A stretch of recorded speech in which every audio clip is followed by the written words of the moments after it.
স্বাগত জানাই। আজকে যে বিষয়টা আলোচনা করব সেটা এখন লোকের মুখে মুখে ঘুরছে। আপনারা যারা শিক্ষকতা করছেন তারা এই বিষয়টির সঙ্গে খুবই ওতপ্রোতভাবে জড়িত। বাংলা শিক্ষা পোর্টালটি লঞ্চ করেছিল 2019-এর 26শে ফেব্রুয়ারি। এরপরে এতগুলো বছর কেটে গেছে, কিন্তু তারপরেও বাংলা শিক্ষা পোর্টালের থেকে যে ডেটা এন্ট্রি বা স্টুডেন্ট রিলেটেড যে ম্যাটারগুলো রয়েছে সেগুলো এতদিন সেটা করা হয়েছে 2026-এর, এবং 2026-এর এটা জুলাই মাস। জুলাই মাস থেকে নতুন সরকারি তরফ থেকে নতুন একটি অ্যাপ্লিকেশন লঞ্চ করা হয়েছে। আসলে একটা অ্যাপ্লিকেশনটা নতুন বললে ভুল হবে। ইউডাইস প্লাস যে পোর্টাল বা অ্যাপ যাই বলুন না কেন, এই সাইটটা কিন্তু লঞ্চ করা হয়েছিল 2018 এবং 19 সালে। এটা মিনিস্ট্রি অফ এডুকেশন থেকে করা হয়েছিল, হিউম্যান রিসোর্সের এবং গভর্নমেন্ট অফ ইন্ডিয়ার। এটার সঙ্গে বাংলা শিক্ষা পোর্টালের কিছু পার্থক্য রয়েছে। সবটাই এনআইসি ম্যানেজ করে, কিন্তু সমস্যাটা যেটা হচ্ছে, বাংলা শিক্ষা পোর্টালটা আগে স্টেট পুরোটাই স্টেটের ওন ছিল এবং সেক্ষেত্রে স্টেট যেভাবে ডিজাইন বা কন্ট্রোল করতো সেভাবে হতো। কিন্তু ইউডাইস প্লাসটা হচ্ছে অল ওভার ইন্ডিয়াতে এটা ইউজ হয়। এটা হচ্ছে ইউনিভার্সাল অ্যাপ বলা যেতে পারে। এবং ইউডাইস প্লাসে যেটা সুবিধা হচ্ছে, সেখানে হচ্ছে গ্লোবাল সার্চ একটা অপশন রয়েছে, সেটা আপনাদের পরে আমি বলবো।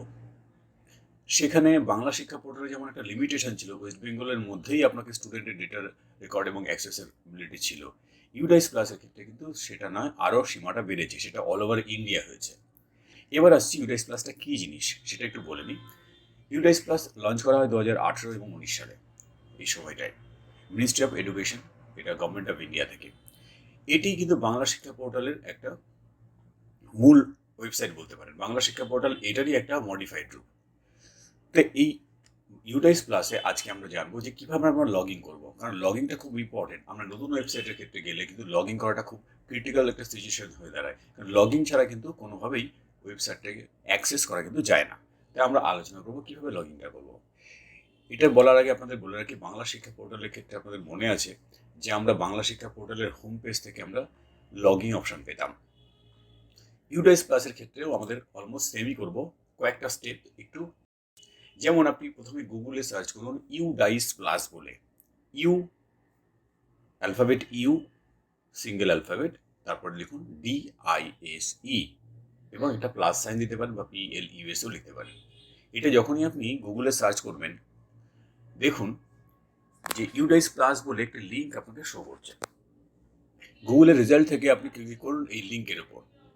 লিঙ্কটা খুললে আপনি দেখবেন ডাইরেক্টলি আপনি চলে যাচ্ছেন ইউডাইস প্লাস যে ওয়েবসাইটটি রয়েছে সেখানে। এবং এই ওয়েবসাইটের মধ্যে সবার প্রথমে যেটা পাবেন, log in for all modules, এবং এটা একটা দেখবেন একটু অন্যরকমের রঙের একটা ট্যাব রয়েছে, যেটা বলা যায় যে অরেঞ্জ কালারের একটা ট্যাব রয়েছে। সেখানে আপনি ক্লিক করবেন। আবারও বলি, অপশানটা হচ্ছে log in for all modules. আপনি লগ ইন ফর অল মডিউলসে ক্লিক করুন। করে যে স্ক্রিনটা দেখতে পাচ্ছেন সেখানে দেখুন যে আপনাকে একটা ড্রপডাউন মেনু থেকে বলা হয়েছে স্টেটকে সিলেক্ট করার জন্য। আপনি যে স্টেটের, সেই স্টেটে সিলেক্ট করুন। যেহেতু আমি ওয়েস্ট বেঙ্গল থেকে করছি তাই আমি সিলেক্ট করবো ওয়েস্ট বেঙ্গল।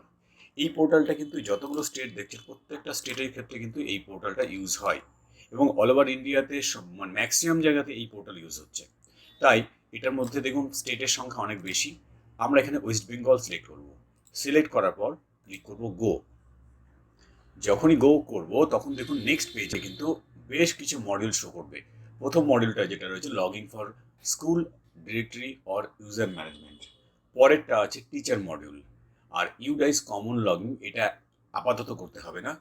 ডান দিকে দেখুন profile and facilities student module. এই চারটে মডিউল, যেটা অরেঞ্জ কালারের চারটে সবুজ লগ ইন বলে, এই চারটে মডিউল বেসিক্যালি এখন যারা টিচার আছেন, টিচিং স্টাফ আছেন, তাদের জন্য খুলে দেওয়া হয়েছে।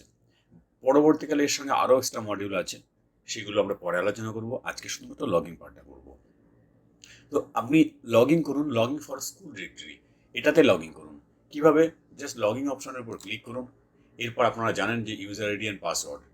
ইউজার আইডি অ্যান্ড পাসওয়ার্ড কোথায় পাবেন? সার্কেল অফিস থেকে কী করা হয়েছে, নতুন আইডি ক্রিয়েট করে দেওয়া হয়েছে, যেখানে হেড টিচার বা টিআইসির মোবাইল নাম্বার, তার পার্সোনাল ইমেল আইডি দিয়ে ইউজার আইডি ক্রিয়েট করা হয়েছে।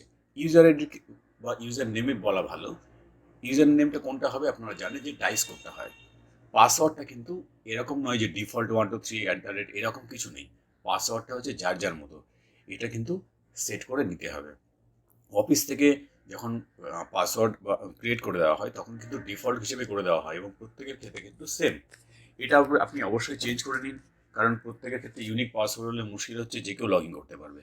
তাই সিকিউরিটির জন্য অবশ্যই এটাকে চেঞ্জ করে নেওয়ার জন্য রেকমেন্ডেশন করা হয়। তো এবার আইডি পাসওয়ার্ড আমরা পেয়ে গেলাম। দেখুন, সবার প্রথমে ইউজার নেম দিন। ইউজার নেম মানে হচ্ছে আপনার ডাইস কোড স্কুলের। নেক্সট হচ্ছে পাসওয়ার্ড, যেটা আপনার এসআই অফিস থেকে দেওয়া হয়েছে। এমনটা আর আপনাদের ভাবার কারণ নেই যে আগেরটাই সবসময় হবে, সেটা যে যেখান থেকে যে অফিস থেকে যেভাবে এটাকে সিলেক্ট করে করা হয়েছে। এবার আপনি ইউজার অ্যান্ড পাসওয়ার্ড দেওয়ার পর দিয়ে দিন নিচে কিছু ক্যাপচা কোড আছে। ক্যাপচা কোড আপনারা সকলেই অবহিত, এটা কী করতে হয়, জাস্ট কোডগুলো দেখে দেখে নিচের ফিল্ডে বসাতে হয়। এই হয়ে গেল ক্যাপচা কোড। ক্যাপচা কোড দেওয়ার পর আপনি করুন সাইন ইন। সাইন ইন করলে আপনি যে মডিউলটা মানে লগ ইন করতে চাইছিলেন তার ড্যাশবোর্ডে দেখতে পাচ্ছেন যে বেশ কিছু করছে, যেমন স্কুলের নাম, ইউডাইস কোড, স্কুলের ক্যাটেগরি কীরকম, সেটা প্রাইমারি না হাই নাকি সেকেন্ডারি সেটা দেখাবে। ম্যানেজমেন্ট করছে স্কুল এডুকেশন ডিপার্টমেন্ট, কোন ডিস্ট্রিক্ট, ব্লক, তারপরে পোর্টালটা অপারেশনাল আছে নাকি এখন ব্লক আছে বা সাসপেন্ডেড আছে, স্কুল কীরকম টাইপের, কোয়েড কিনা, কোন ক্লাস থেকে কোন ক্লাস অবধি আপনার অ্যাপ্রুভড আছে, এই সমস্ত বেসিক ডিটেলসগুলো শো করবে। এবং এই পোর্টালের মধ্যে এত সুন্দরভাবে পোর্টালটা ডিজাইন করা হয়েছে এবং সেটা খুবই ইউজার ফ্রেন্ডলি। ইউজার ফ্রেন্ডলি কথাটার মানেটা হচ্ছে ইউজারের পক্ষে খুব ইজিভাবে এটা ইউজ করতে পারে। এটা ঠিক যে এই পোর্টালটা ইউজ করতে গেলে কিছু টেকনিক্যাল নলেজ থাকলে তাদের পক্ষে খুবই সহজ হবে এবং খুব ভালো লাগবে ইউজ করতে। প্রত্যেকটা জিনিস সেপারেট, এবং এরপরে যে বাকি মডেলগুলোতে আপনাদের দেখাবো প্রত্যেকটা খুব সুন্দরভাবে ডিজাইন করা হয়েছে এবং এত ইজি যে সেটা যদি কেউ একটু নলেজ থাকে কিন্তু খুব ইজিলি ইউজ করতে পারে, সেক্ষেত্রে কাউকে কোনো হেল্পের প্রয়োজন হবে না। আপনারা এই ড্যাশবোর্ডটা থেকে কী কী করতে পারবেন, কন্ট্যাক্ট ডিটেলস আপডেট করতে পারবেন, লোকেশন ডিটেলস আপডেট করতে পারবেন, অ্যাডিশনাল ডিটেলস কিছু থাকে, স্কুলের এস্টাবলিশমেন্ট বা স্কুলের কোন বোর্ডের অ্যাফিলিয়েশন, এই সমস্ত জিনিস রয়েছে। আর রয়েছে কি ট্র্যাক হিস্ট্রি, অর্থাৎ এই স্কুলের কোন কোন ডেটাগুলো আপডেট হয়েছে, যেমন ধরুন বেসিক ডিটেলস হতে পারে বা কিছু অ্যাডমিনিস্ট্রেটিভ হতে পারে, সেগুলোর রেকর্ডও করা যায়, ট্র্যাক করা যায়। আর কি করা যায়, ল্যাঙ্গুয়েজ, কোন মিডিয়ামে এটা ইনস্ট্রাকশন দেওয়া হচ্ছে তারও একটা ট্যাব রয়েছে। তো আপাতত এই সমস্ত অপশানগুলো আপনাকে ড্যাশবোর্ডে দেওয়া হয়েছে। লগ ইন করার পর আপনি এটাই পাবেন। এবং ডান দিকে একদম উপরে দেখুন ডাউনলোড স্কুল ডিটেলস, যে স্কুল ডিটেলসটা অলরেডি দেওয়া আছে সিস্টেমে। এটা কোথা থেকে দিয়েছে, এটা কিন্তু বাংলা শিক্ষা পোর্টাল থেকে পাওয়া যায়নি। এটা অফিস থেকে বা সার্কেল অফিস থেকে বা ব্লক অফিস থেকে, যেটা বলা ভালো, তারা কিন্তু প্রত্যেকটা স্কুলের ডেটা যেটা বাংলা শিক্ষা পোর্টাল ছিল সেটা থেকে কিন্তু ম্যানুয়ালি এই যেগুলো যেগুলো দরকার এক্সট্রা ইনফরমেশান অ্যাড করে কিন্তু এই পোর্শনটা তৈরি করা হয়েছে। সুতরাং এটা বলাই যায় যে এই পোর্টালটা সবসময় যে ডেটা ওখান থেকে মানে প্রিভিয়াস ওয়েবসাইট থেকে ফেচ করবে তা নয়। কিছু ডেটা আছে ম্যানুয়ালি ফিট করতে হবে, কিছু ডেটা আছে আপনাকে পুরোনো ডেটা থেকে নেবে। এই ছিল আজকের ইউডাইস পোর্টালের নতুন পোর্টালের লগ ইন সংক্রান্ত বিষয় নিয়ে। আপনাদের যদি কিছু কোয়ারিজ থাকে বা লগ ইন করতে কোনো অসুবিধা হয় আপনারা হোয়াটসঅ্যাপ নাম্বারে অথবা এখানে কমেন্ট করেও জানাতে পারেন। ধন্যবাদ। আরেকটা জিনিস বলে রাখি যে এর পরবর্তীকালে যে ভিডিওগুলো আসছে সেটা প্রত্যেকটা মডেল ওয়াইজ আছে। তার মানে স্টুডেন্টের মডেল কীরকম আছে, টিচার প্রোফাইল মডেল কী আছে, বা অন্যান্য বিষয় যেগুলো আছে অ্যাডিশনাল, সমস্ত প্রত্যেকটা মডেলের individual step by step tutorial video আসছে। সুতরাং সঙ্গে থাকুন। যদি সাবস্ক্রাইব না করে থাকে অবশ্যই সাবস্ক্রাইব করুন এবং যে কোনো সাহায্যের প্রয়োজন হলে অবশ্যই মেসেজ করুন অথবা হোয়াটসঅ্যাপ করুন। ধন্যবাদ।